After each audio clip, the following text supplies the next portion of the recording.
చాలా మంచిదండి. చిన్న ప్రార్థన చేద్దాం.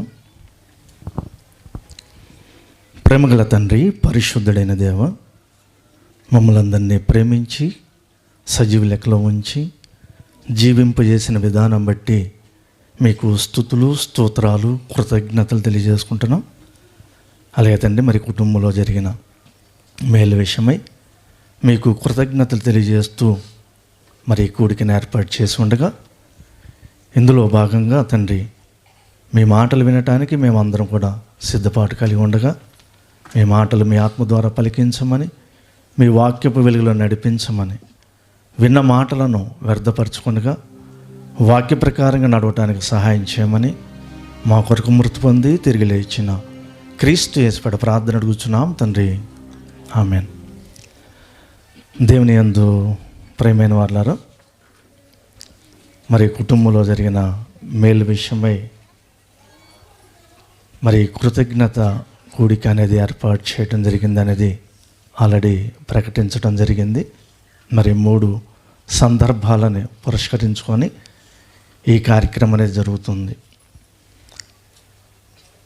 ప్రతి కుటుంబంలో కూడా మరి మేలు జరుగుతూనే ఉంటాయి. అలాగే ఈ కుటుంబంలో జరిగిన విషయాలు మరి చాలా గొప్ప కార్యాలు. ఏంటంటే, గర్భఫలం అనేది అనుగ్రహింపబడటం అనేది చాలా గొప్ప కార్యం. ఇది దేవుడిచ్చే బహుమానం అన్న సంగతి మనందరికీ బాగా తెలుసు. మనం ఎక్కడికైనా వెళ్తున్నప్పుడు ఒక గిఫ్ట్ తీసుకుని వెళ్తాం. వారి యొక్క పరిస్థితులను, స్థితిగతులను బట్టి వారికి ఏదైతే అవసరమవుతుందో అవసరాన్ని బట్టి మనం గిఫ్ట్ తీసుకుంటానికి ప్రయత్నం చేస్తాం. అంటే ఒక మనిషిగా మనమే ఇతరులకి ఏది ఇస్తే బాగుంటుంది గిఫ్ట్ అనేది ఆలోచన చేస్తూ మనం ఒకటి తీసుకుని వెళ్తాం. అలాగే దేవుడు ఎవరికి ఏ గిఫ్ట్ ఇవ్వాలో మనకంటే మంచి ఆలోచన కలిగిన వాడు, జ్ఞాని అయిన దేవుడు కాబట్టి తేజాను, జాహ్నవిని ప్రేమించి వారికి ఒక బిడ్డని ఇవ్వటం జరిగింది.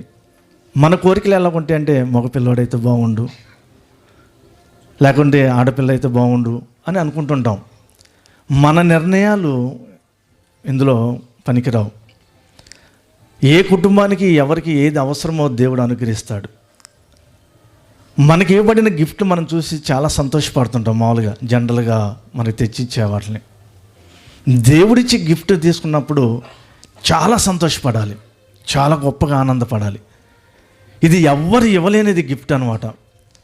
మనం ఇవ్వగలిగింది ఏంటంటే ఏదైనా డబ్బు పెట్టి కొనుక్కొచ్చి ఇవ్వచ్చు, కానీ దేవుడిచ్చే గిఫ్ట్ ఎవరు ఇవ్వలేనిది.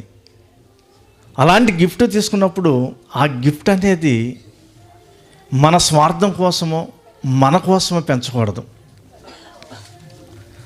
దేవుడు ఎందు నిమిత్తం గిఫ్ట్ ఇచ్చాడు, ఎందు నిమిత్తం మనిషిని ఈ లోకానికి పంపిస్తున్నాడు, ఈ లోకంలో ఎందుకు పుట్టిస్తున్నాడు అనేది మనం బాగా గుర్తెరిగి దేవుని యొక్క సంకల్పాన్ని తెలుసుకొని ఆ సంకల్పం ప్రకారంగా మరి ఆ గిఫ్ట్ని పెంచాలి. ఇది చాలామందికి తెలుసు, కానీ గ్రహింపు తెచ్చుకోరు. ఎవరైతే గ్రహింపుకి తెచ్చుకుంటారో వారు వాస్తవమైన జీవితంలోకి వెళ్తారు. వాస్తవంగా దేవుడు ఎందు నిమిత్తమని బిడ్డను అనుగ్రహించాడో అందు నిమిత్తమే పెంచడానికి ప్రయత్నం చేస్తారు. గ్రహింపు లేని వాళ్ళు ఏంటంటే వారి సొంత అవసరాలకి, అంటే పెద్ద అయినప్పుడు, ముసలాడైనప్పుడు మరి 2 ముద్దలు పెడతాడు కాబట్టి వాడిని ఒక ఉద్యోగస్తుడికి చేస్తే బాగుండు అనే ఉద్దేశంతో ఒకటి ఉంటుంది. లేకపోతే పని చేసుకోలేని సమయంలో మనకి పరిచర్య చేస్తాడు. ముసలివాడైనప్పుడు మంచం మీద పడితే ఎవరు చేస్తారు? కాబట్టి ఆ విధానంలో, ఇలాగ పనికొచ్చే విధానంలో ఒక గోల్ పెట్టుకొని మనం పెంచుకుంటుంటాం. అలా పెంచకూడదు. దేవుడు ఈ లోకానికి ఒక్కొక్క మనిషిని పంపిస్తానికి ఒక కారణం అనేది ఉంది. కారణాన్ని బట్టి పుట్టిస్తున్నాడు. ఏ కారణం లేకుండా మన ఈ లోకానికి మనం రావటం లేదు. ఇప్పుడు బిడ్డను అనుగ్రహించాడు కాబట్టి ఒక కారణం ఉంది. కారణం అనేది తెలుసుకుంటే దానికి తగ్గట్టుగానే మనం జీవించడానికి, జీవింపజేయడానికి అవకాశం ఉంటుంది. కారణం తెలియకపోతే మనకు నచ్చినట్టుగా మనం పెంచుకుంటూ వెళ్ళిపోతుంటాం. ప్రతి మనిషి ఈ లోకంలో జన్మించడానికి కారణం ఉంది. ఆయన యొక్క మన పట్ల ఎన్నో ఉద్దేశాలు కలిగి ఉన్నాడు, ఎంతో ఆశ కలిగి ఉన్నాడు, ఎన్నో కోరిక కలిగి ఉన్నాడు. కాబట్టే మనము ఎలా చేస్తుంటామంటే, దేవుడు ఏదైనా మేలు చేశాడు అనుకోండి, దేవానికి స్తోత్రం అంటాం. బండి ఇచ్చావయ్యా స్తోత్రం అంటాం. 10th క్లాస్ పాస్ అయ్యాడు స్తోత్రం అంటాం. ఒక ఇల్లు ఇచ్చావు స్తోత్రం అంటాం. పెళ్లి జరిగిన స్తోత్రం అంటాం. బిడ్డలు పుట్టారు స్తోత్రం అంటాం. మంచిది, రైట్, వెరీ గుడ్. కానీ ఈ యొక్క భక్తి జీవితం కానీ, ఈ యొక్క వ్యక్తిత్వం కానీ ఎప్పుడు బయటపడుతుందంటే, ఒక శ్రమ, ఒక బాధ, ఒక ఇబ్బంది, ఒక ఉప్పెన లాంటిది వచ్చిందనుకోండి, అప్పుడు నిజమైన క్రైస్తవుడు ఎవరో నామకార్థ క్రైస్తవుడు అనేది బయటపడిపోతారు. గురుగులు గోధుమలు అనేది విభజించడం జరిగిపోతుంది. కష్టం నష్టం అనేది వచ్చినప్పుడు వెంటనే నేను రోజు గుడికి వెళ్తున్నాను, ప్రార్థన చేస్తున్నాను, కానుకలు ఇస్తున్నాను, పరిచర్య చేస్తున్నాను, నాకే ఎందుకు వస్తుంది అనే ఉద్దేశంతో చాలామంది ఉంటుంటారు. క్రైస్తవులకి శ్రమ, బాధ, ఇబ్బంది వస్తుంది. కానీ క్రీస్తు ప్రభుని నమ్మితే ఆశీర్వాదాలు, దీవెనలు వస్తాయని అనుకుంటారు. వస్తాయి, అది ఎప్పుడు రావాలో అప్పుడు వస్తాయి.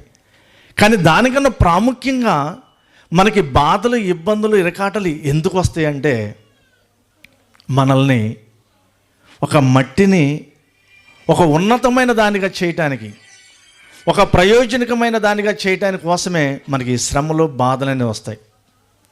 శ్రమల్లో, బాధల్లో మీరు ఎప్పుడైనా దేవునికి స్తోత్రాలు తెలియజేశారా? కృతజ్ఞతలు తెలియజేశారా? తెలియజేసిన వాళ్ళు గొప్పవాళ్ళు అవుతారు. బైబిల్ ఒక భక్తుడు ఉన్నారు, ఎవరైనా యోబు గారు ఉన్నారు. ఏమన్నాడు?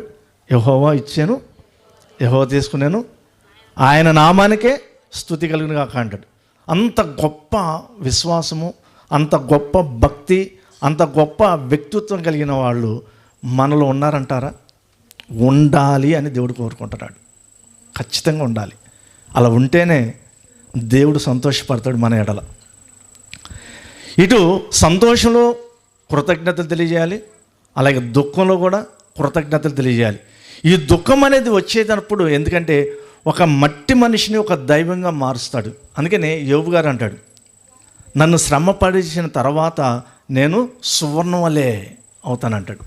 అటు బంగారాన్ని మట్టిలో ఉన్నదాన్ని తీసి దాన్ని కాలిస్తే ఏమవుతుంది? తలతల మెరిచిపోతుంది. కాబట్టి మనం పాపులుగా, అపరాధులుగా, భయంకరమైన వారిగా ఉన్నప్పుడు మనల్ని ఒక పరిశుద్ధులుగా, నీతిమంతులుగా తీర్చిదిద్దాలంటే, క్రీస్తు ప్రభు యొక్క సారూప్యతకు మారాలంటే, ఆ దైవ లక్షణాలు రావాలంటే ఖచ్చితంగా అనుభవపూర్వకంగా ఇవన్నీ మనకి నేర్పించడానికి ఈ కష్టాలు, బాధలు, శ్రమలు అనేది వస్తాయి. కాబట్టి కష్టం వచ్చినా దేవునికి కృతజ్ఞతలు తెలియజేయాలి, అలాగే ఆనందం వచ్చినా కృతజ్ఞతలు తెలియాలి. ప్రతి విషయంలో అని అంటాడు. తెస్సలోనికీ పత్రిక 5వ అధ్యాయము 18వ వచనం మనకు అంటాడు. ఎందుకంటే అన్ని విషయాలలో కృతజ్ఞతలు తెలియజేయండి, ఇది మీ విషయమై దేవుని చిత్తం అంటాడు. అంటే ప్రతి విషయంలో, అది నష్టమైన, కష్టమైన, ఆనందమైన, సంతోషమైన, ఏ విషయమైనా సరే ఇలాగా ఉన్నవాడు నిజమైన భక్తుడిగా ముందుకు వెళ్ళిపోతాడు. కాబట్టి మనం సంతోషపడినప్పుడు స్తుతులు తెలియజేసాము, అలాగే బాధలో కూడా స్తుతులు తెలియజేయాలి, అన్ని రకాలుగా. కాబట్టి దేవుని యొక్క సంకల్పం అనేది మన పట్ల ఉన్నది, మనందరి పట్ల ఉన్నది. మనం ఎందు నిమిత్తము పుట్టింపబడుతున్నాము, ఎందు నిమిత్తము ఈ లోకానికి వచ్చాము అనేది ఒక్కసారి ఆలోచన చేసి ముగించుకుందాం. మన పట్ల చాలా ప్రణాళిక కలిగి ఉన్నాడు. మనం ఈ లోకానికి రావడానికి ఎంతో పోటీని తట్టుకొని బయటకు వచ్చాం. అందులో ఎన్నో లోపాలు లేకుండా చక్కగా తీర్చిదిద్దబడ్డాం. అవయవ నిర్మాణం చక్కగా జరిగింది. అలాగే ఈ భూమి మీదకి వచ్చడానికి చాలా శ్రమ, బాధ, ఇబ్బంది తల్లి ద్వారా పడినా కానీ బయటకు వచ్చిన అక్కడ నుంచి అనేకమైన వాటిని ఎదుర్కొంటూ, సమస్యలు, బాధలు ఎదుర్కొంటూ మరి ఇంత గొప్పవాడిగా ఎదగటానికి అవకాశం కలిగిస్తాడు దేవుడు. అంత మాత్రమే కాకుండా చీకటిలో నుంచి మనల్ని వెలుగులోకి తీసుకురావడానికి, మనం పాపం నుంచి పరిశుద్ధులకు తీసుకురావడానికి దేవుడు ఏం చేశాడంటే తన కుమారుని మన కోసం బలిగా అర్పించాడు. ఈ అర్పణ అనేది ఏమవుతుందంటే మనల్ని పాపులని పరిశుద్ధులుగా ఎంచబడేటట్టు చేస్తుంది. అంటే మనము పరిశుద్ధులుగా అవ్వాలని, నిర్దోషులుగా అవ్వాలని, నిరపరాధులుగా అవ్వాలని దేవుని యొక్క సంకల్పం అనేది మన పట్ల ఉన్నదనేది మనం గమనించాలి. ఎందుకంటే నిన్ను కాచి కాపాడుతున్నాడు, నిన్ను పుట్టించాడు, అలాగే నిన్ను ఇంతగా పెద్దదానిగా చేశాడు. అలాగే దేవుడు చీకటి నుంచి నిన్ను తీసుకొచ్చాడు, తన రాజ్య వారసులుగా చేశాడు. అంటే ఇవన్నీ మనం చూస్తుంటే దేవుని యొక్క ప్రణాళికలో మనం ఉన్నాం కాబట్టే మనం అందరం కూడా ఈరోజు దేవుని సన్నిధిలో ఉన్నాం, దేవుని యొక్క సంఘములో ఉన్నాము. ఒకవేళ లేకపోతే లోకంలో కలిసిపోయి అట్లా ఉండిపోయేవాళ్ళం. మన పట్ల దేవునికి ఆలోచన ఉన్నది. మనకి బైబిల్లో మనం చూసినట్టయితే యోసేపు అని ఒక ఆయన ఉన్నాడు. తెలుసు కదా యోసేపు అంటే ఎవరు కుమారుడు?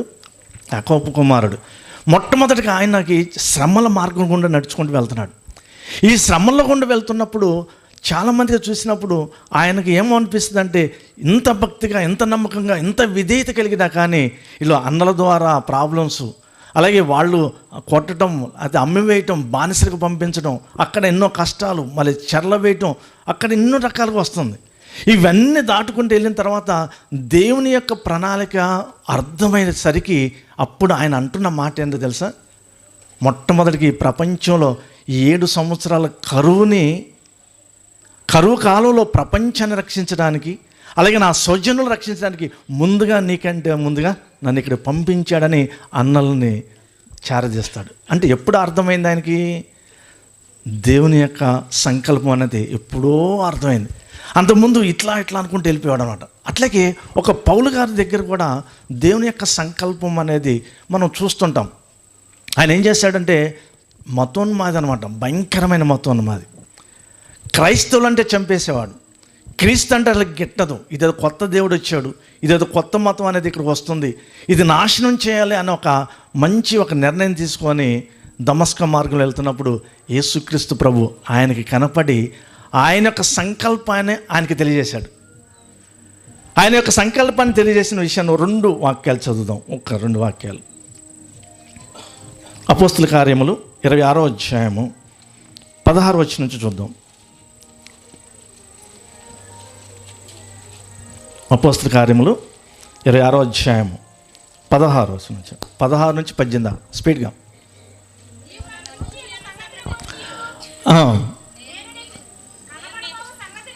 గూర్చియు నిన్ను పరిచారకుని గాను సాక్షిని గాను నియమించుటకై కనబడి ఉన్నాను. అంటే క్రీస్తు ప్రభు పౌలుకి ఎందుకు కనిపించాడంటే ఆయన్ని ఒక సాక్షిగా నిలబెట్టాలనుకున్నాడు. ఆయన సంకల్పాన్ని పౌలుకి తెలియజేస్తున్నాడు. నేను కనిపించానో తెలుసా? నిన్ను నాకు సాక్షిగా ఉపయోగించడానికి కోసం. చదవమ్మా 18 దాకా చదువు. నీవు లేచి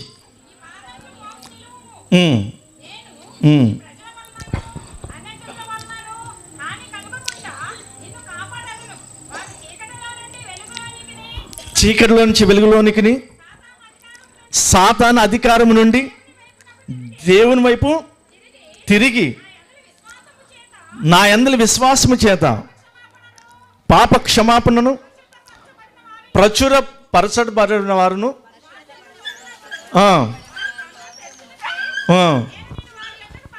నేను వారి యొద్దకు పంపెదను. అంటే ఎందుకు అంటే నిన్ను ఏర్పాటు చేసుకుంటున్నానంటే ఇదిగో చీకట్లో ఉన్నారు, ఇదిగో పాపంలో ఉన్నారు, ఇలాంటి వారందరినీ కూడా రక్షించడానికి నువ్వు నాకు సాక్ష్యం చెప్పాలి. అంటే ఆయన సంకల్పాన్ని పౌలు గారికి తెలియజేస్తున్నాడు.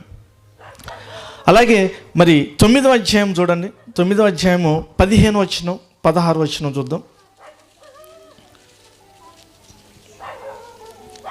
9వ అధ్యాయము 15, 16. అందుకు ప్రభువు నీవు వెళ్ళుము, అన్ని జనుల ఎదుటను రాజుల ఎదుటను ఇశ్రాయేలు ఎదుటను నా నామం భరించుటకు ఇతడు నేను ఏర్పాటు చేసుకున్న సాధనమని అననీయ గారికి చెప్తున్నాడు. ఈయనేందంటే ఈయన అసలుకే మతోన్మాది, క్రైస్తవం చంపేస్తున్నాడు, నీకు వ్యతిరేకంగా నడుస్తున్నాడు, ఇతన్ని ఏంది అతనికి వెళ్ళి ప్రార్థన చేయమంటాం అని ప్రభుతో ఆయన మాట్లాడుతున్నప్పుడు అప్పుడు ప్రభు చెప్తున్నాడు, ఇతను నాకు సాధనం, ఇతను అనేకులు ఎదుట ఎలాగా మరి శ్రమ పడాలో ఇవన్నీ అక్కడ చూపించబడతాయి అనేసి ప్రభు అక్కడ తెలియజేస్తున్నాడు. అలాగే 22వ అధ్యాయము 10వ వచనం చూడండి స్పీడ్గా. అప్పుడు నేను ప్రభువా నేనేమి చేయవాలి అంటే నీ సంకల్పం గురించి అడుగుతున్నాడు. అయితే నన్ను పిలిచావు, నాకు కనిపించావు, ఇప్పుడు నేనేం చేయాలి అని అడగగా, ప్రభు నీవు లేచి నీవు చేయుటకు నియమింపబడిన అన్నీ నీకు చెప్పబడును. అలాగే 18 వచ్చినావు. అప్పుడు ఆయన నీవు త్వరపడి వెరిసిన మిడిచి శీఘ్రగా మెలుము, నన్ను గురించి నీకు సాక్ష్యము. 21 వచ్చిన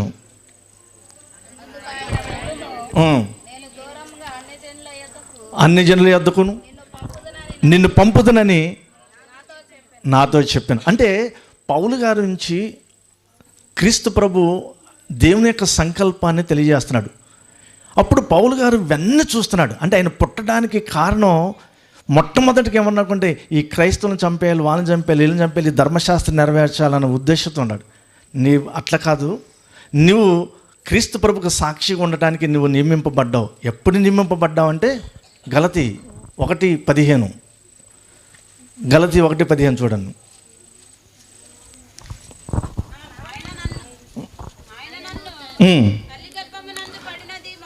తల్లి గర్భమునందు పడినది మొదలుకొని నన్ను ప్రత్యేక పరుచుకొని తన కృపచేత. చూసారా, అంటే తల్లి గర్భమందు పడినప్పటి నుంచి ఆయన ప్రత్యేకపరుచుకున్నాడంట.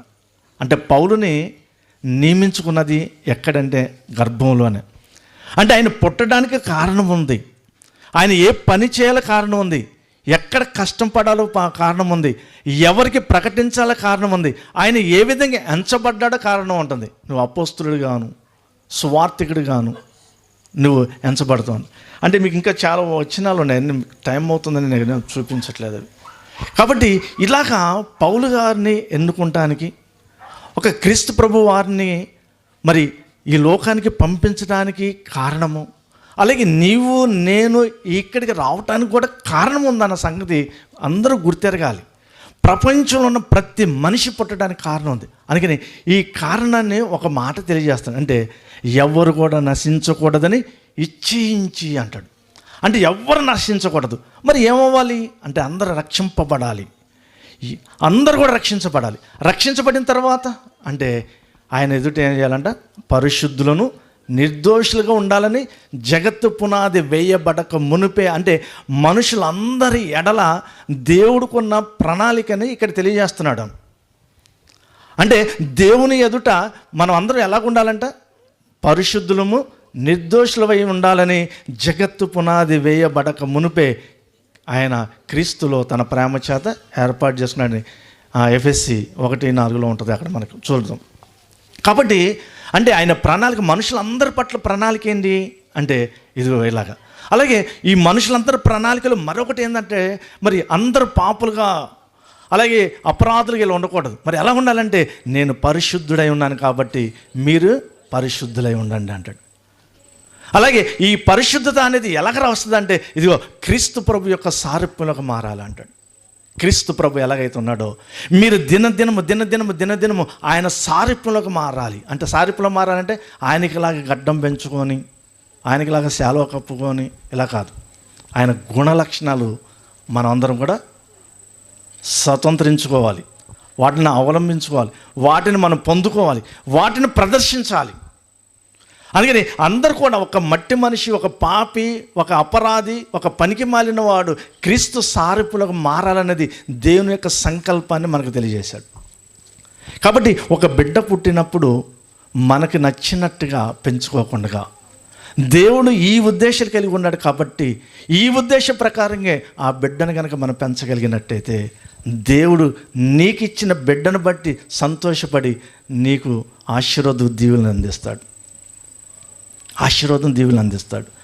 మనం ఏంటంటే ఒక స్కేల్ ఉందనుకోండి, స్కేల్ స్ట్రైట్గా ఉంటేనే గీత కూడా స్ట్రైట్గా వస్తుంది. అది నొక్కులుగా ఉంటే ఏమవుతుంది? అది కూడా గీత కూడా నొక్కులు వస్తుంది. అందుకని తల్లిదండ్రులుగా ఎవరైతే ఉన్నారో వారు కరెక్ట్ వేలో ఉన్నారంటే పిల్లల్ని కూడా అదే వేలోకి తీసుకెళ్ళిపోవాలి. మనమే వంకర టింకర్గా కొద్దిసేపు లోకం, కొద్దిసేపు సంఘం, కొద్దిసేపు ఆత్మీయత, కొద్దిసేపు శరీరంగా ఇట్టున్నారనుకోండి, అది నొక్కులుగా ఉన్నట్టే ఉంటుంది. స్ట్రైట్ ఒకటే బాట, క్రీస్తు మార్గంలో నడవటం, ఆయన అడుగుజాడలో నడవటం. మనం ఎప్పుడైతే నడుస్తున్నామో మన పిల్లల్ని కూడా అలాగే నడిపిస్తాం.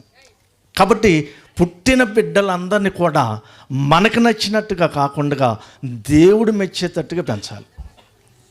దేవుడు మెచ్చేటట్టుగా పెంచాలి. బహుమతి ఎందుకు ఇచ్చాడు అంటే మనకు నచ్చినట్టు పెంచడానికి కాదు, దేవుడు ఇష్టానుసారంగా పెంచడానికి మనల్ని ఒక కాపర్లుగా పెట్టాడు. పిల్లల ఎడల ఒక కుటుంబ వ్యవస్థగా మనల్ని ఏర్పాటు చేశాడు. కాబట్టి ఆ కుటుంబ వ్యవస్థలో మనం ఉన్నాం కాబట్టి మనం ఆ పిల్లల్ని దేవుడు మెచ్చేటట్టుగా పెంచాలి. కాబట్టి మరి అల్లుడు మరి అమ్మాయి ఇద్దరు కలిసి చక్కగా ఈ మాటల ప్రకారంగా ఇంకా ఎక్కువగా మరి దేవుని ఎడల విధేయత కలిగి తాము జీవించే జీవితం కన్నా ఇంకా ఎక్కువగా పిల్లలకి నేర్పించి పెంచాలన్నది నా ఉద్దేశం. అది ఎవరైనా సరే, మీరైనా సరే, అది దేవుడు హెచ్చరికగా ఒక దైవజనుడి ద్వారా తన మాటల ద్వారా మీకు హెచ్చరికలు జారీ చేస్తున్నాడు, లేకపోతే ఒక సూచనగా, లేకపోతే మీకు ఒక సూచనగా ఇస్తున్నాడు. కాబట్టి పిల్లలు కలిగిన ప్రతి ఒక్కరు కూడా మీకు నచ్చినట్టుగా పెంచకుండా దేవునికి ఇష్టానుసారంగా పెంచాలని కోరుకుంటూ ఈ మాటలు ముగిస్తున్నాను. చిన్న ప్రార్థన చేద్దాం.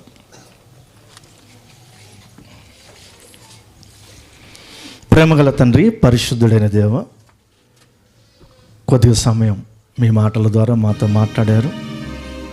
మనిషి పట్ల మీకున్న ప్రణాళిక, మీకున్న సంకల్పం అనేది తెలియజేశారు. అందరిని బట్టి మీకు కృతజ్ఞతలు తెలియజేసుకుంటున్నాం. చెప్పబడ్డ ప్రతి మాట అందరి హృదయాల్లో నూరంతులుగా ఫలింపచేయమని కోరుకుంటూ మా కొరకు మృతి పొంది తిరిగి లేచిన క్రీస్తు యేసుపై ప్రార్థన అడుగుచున్నాం తండ్రి. ఆమేన్. అలాగే.